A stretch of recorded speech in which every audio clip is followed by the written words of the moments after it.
Moving on to a slightly complicated problem of the exercise, which is problem 14-34. If the coefficient of kinetic friction between the 100 kg crate and the inclined plane is 0.25, it means that you have a rough inclined plane, so you need to include friction as well here.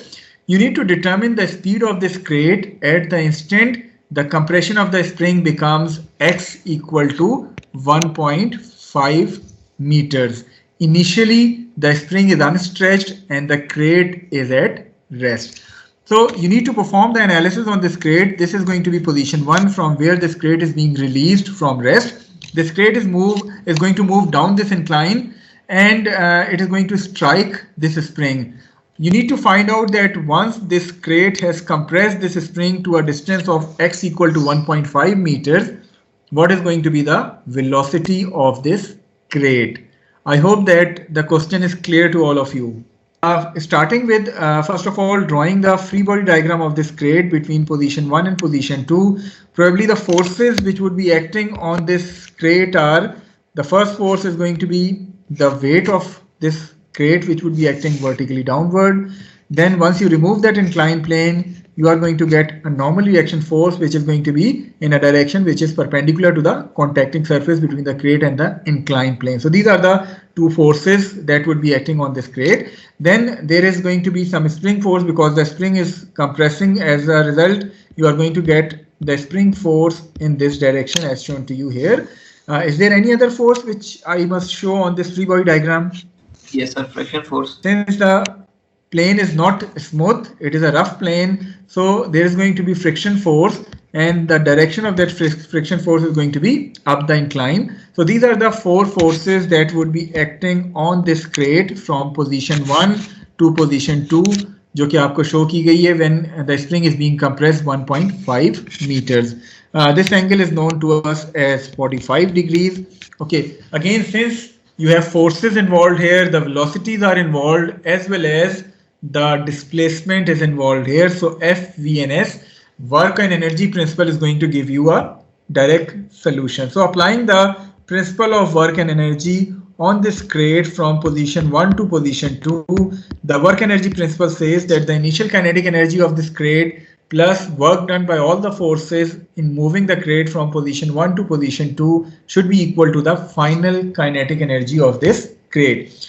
Okay, what about the initial kinetic energy of the crate? Sir, 0 V. Since it is being released from rest at position 1, so the initial kinetic energy of this crate is going to be 0. As far as the final kinetic energy of this crate is concerned, it is going to be half m v2 square, where v2 is an unknown quantity, so you need to determine the value of v2 here. Okay, coming towards the work done terms, if we take a look at the free body diagram, can you identify the forces that would be contributing towards work done? Sir, work done एक friction force कर रहा है और दूसरा spring force. Okay, एक आपने कहा friction force work कर रहे हैं, एक आपने कहा spring force work कर रहे हैं. And since the weight is also being vertically displaced, so there is going to be work done due to weight as well. So आपके पास U, W भी जो है वो आएगा. So three forces would be contributing towards the work done term: the weight, friction force, as well as the spring force.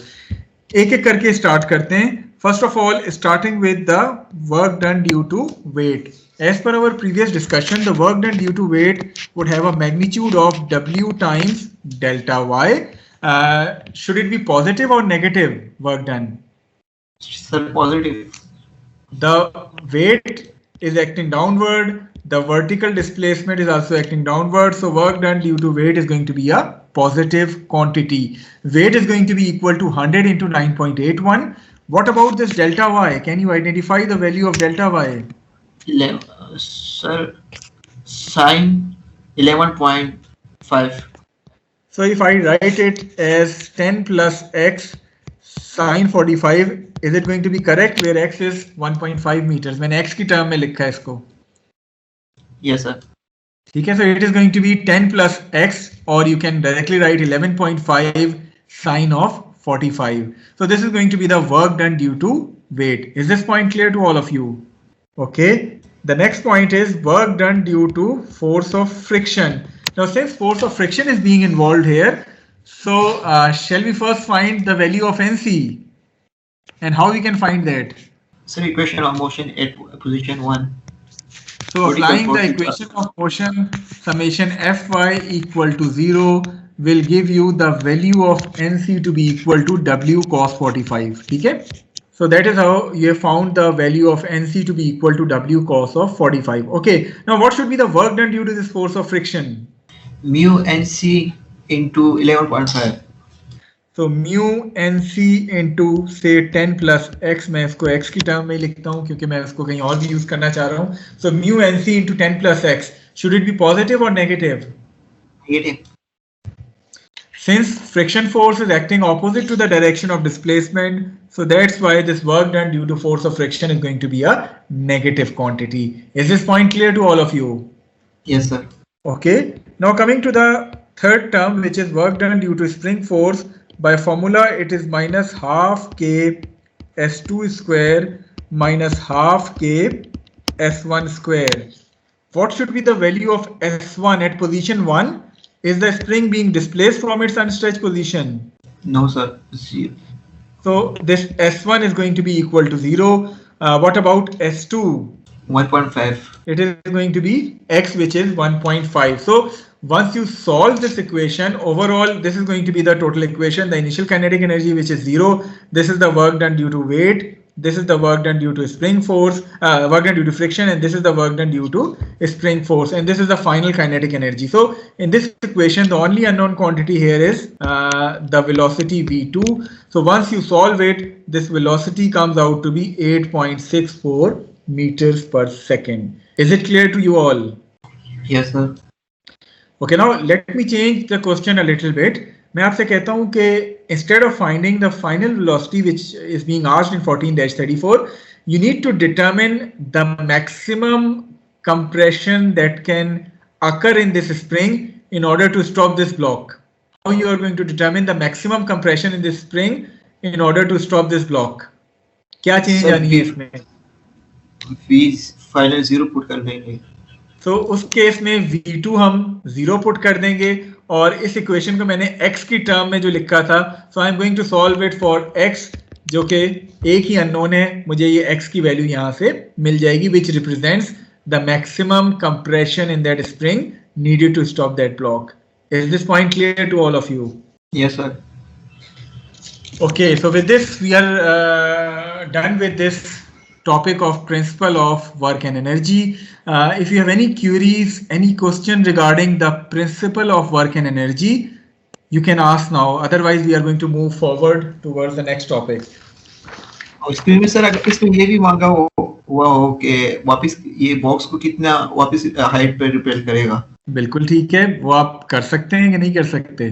Sir फिर initial जो analysation होगी तो स्प्रिंग पे रहेंगे.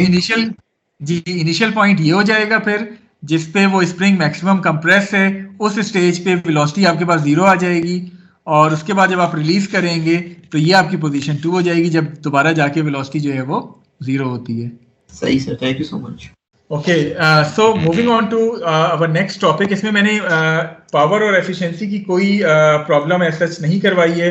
वो एक आध एग्जांपल आप चाहें तो अपनी अंडरस्टैंडिंग के लिए कर सकते हैं, लेकिन वो चूंकि सिंपल है, पावर हमेशा जब जहां पावर फाइंड करने के लिए कहा जाए, you can simply take the product of force and velocity. Whenever you are being asked to find out the efficiency, it is basically power output over power input या energy output over energy input. तो आप उसकी एक दो problems देख लीजिएगा, example के तौर पे भी हुई है. वो सिंगल लाइन की प्रॉब्लम है, सिंपल आपने फोर्स और वेलोसिटी को मल्टीप्लाई करके पावर निकालनी है और इसी तरह एफिशिएंसी के लिए आप आउटपुट ओवर इनपुट की रेशो ले लेते हैं.